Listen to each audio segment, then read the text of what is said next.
Hello. Today we have a few stories. Let's us start with the first story. Title: Wife returns from work to find husband's shocking neglect of their children. I've decided to leave him. This was the final blow. After a grueling shift, I walked into a chaotic house, trash and leftovers strewn everywhere.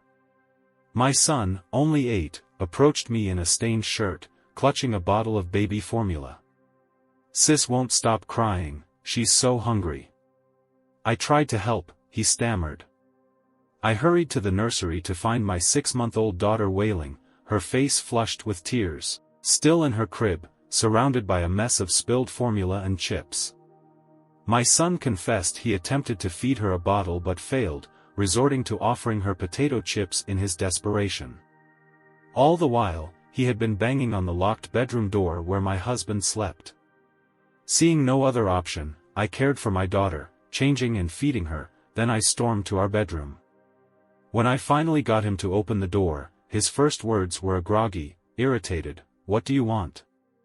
I unleashed my fury, berating him for neglecting our hungry children. He just looked at me, bewildered, and muttered, "Oh my bad, I thought they'd eaten before you left." Tears streamed down my face as the reality set in.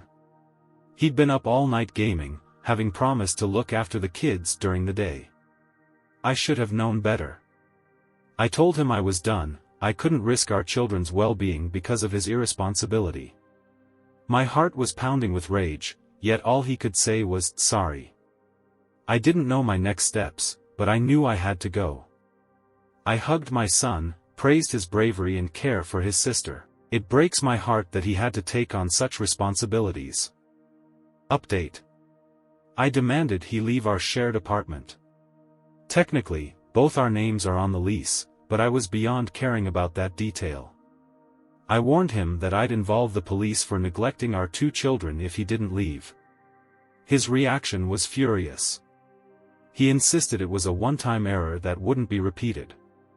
Regardless, I told him to gather his belongings and stay with his father. Our argument escalated rapidly, and in his rage, he began to destroy our home, smashing the TV, dishes, and mirrors, turning our living room and bedroom into chaos. I recorded everything silently. During this, our son emerged, frightened by the noise, and I instructed him to lock himself and his sister in the nursery. Although I doubted he would harm them, I couldn't take any chances after reading too many horror stories.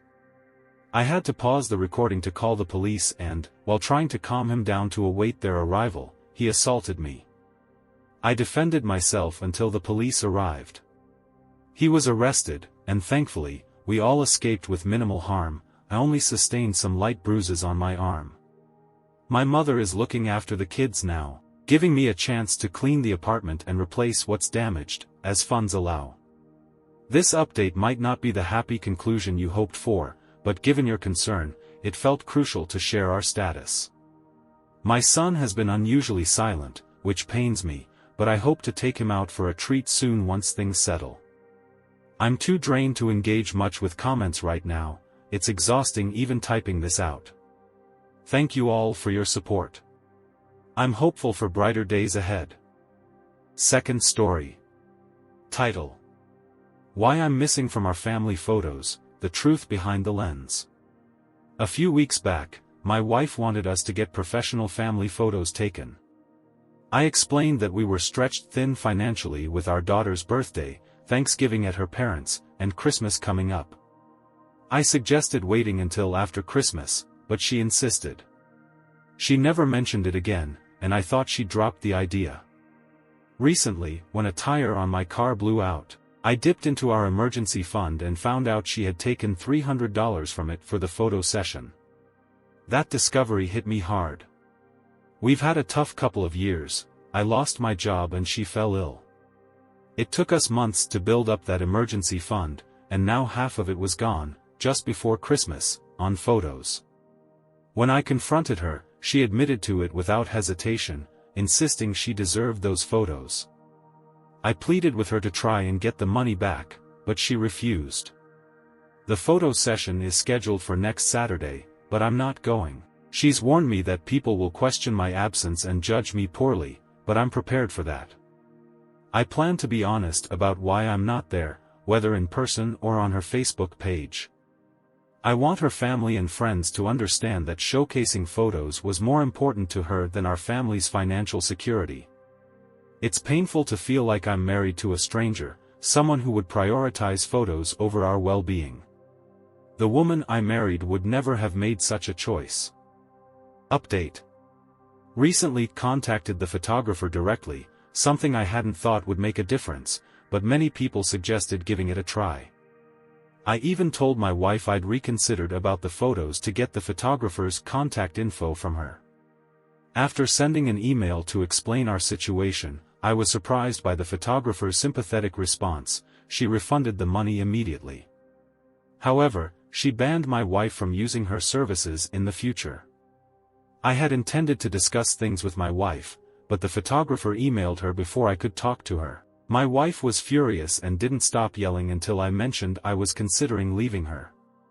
Once she calmed down, I expressed my frustration and disappointment over her reckless spending. She justified her actions by saying she wanted quality photos after our tough past years. I countered by pointing out the countless photos we already had on our phones, which she dismissed as not being good enough.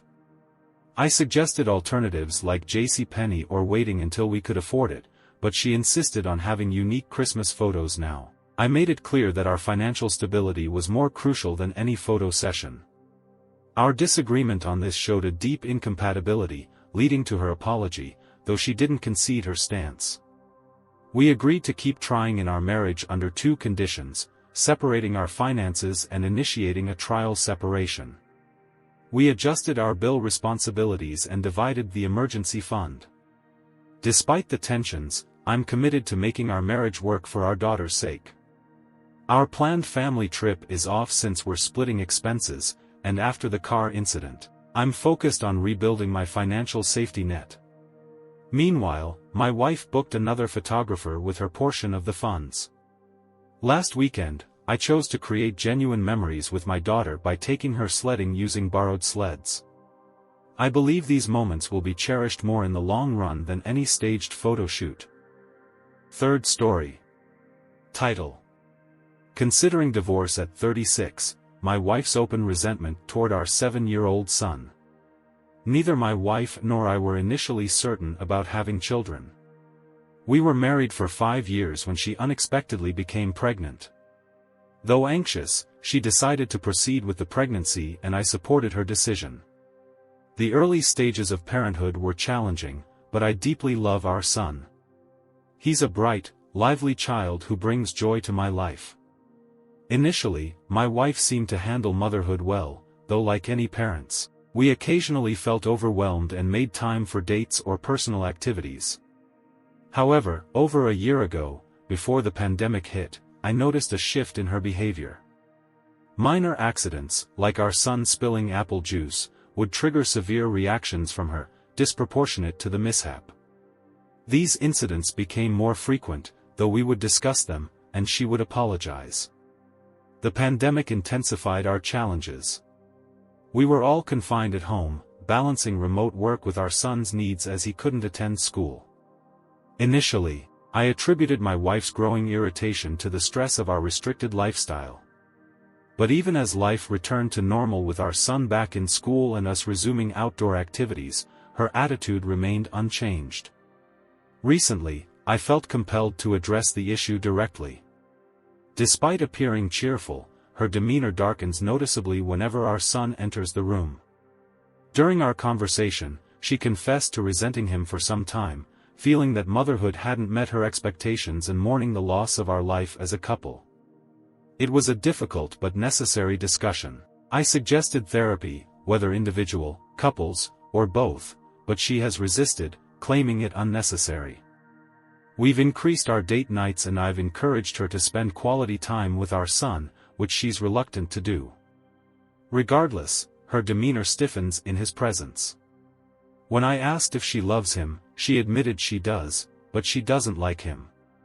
This admission was heartbreaking. I'm committed to resolving these issues, but she's hesitant. The situation is becoming urgent as our son is beginning to notice her animosity, wondering why his mother frequently appears upset with him. I love my wife, but I'm concerned about the impact her feelings could have on our son as he grows. I'm at a crossroads, debating whether leaving is the only solution, or if there's a way to make her see the necessity of addressing her feelings for the sake of our family. Update.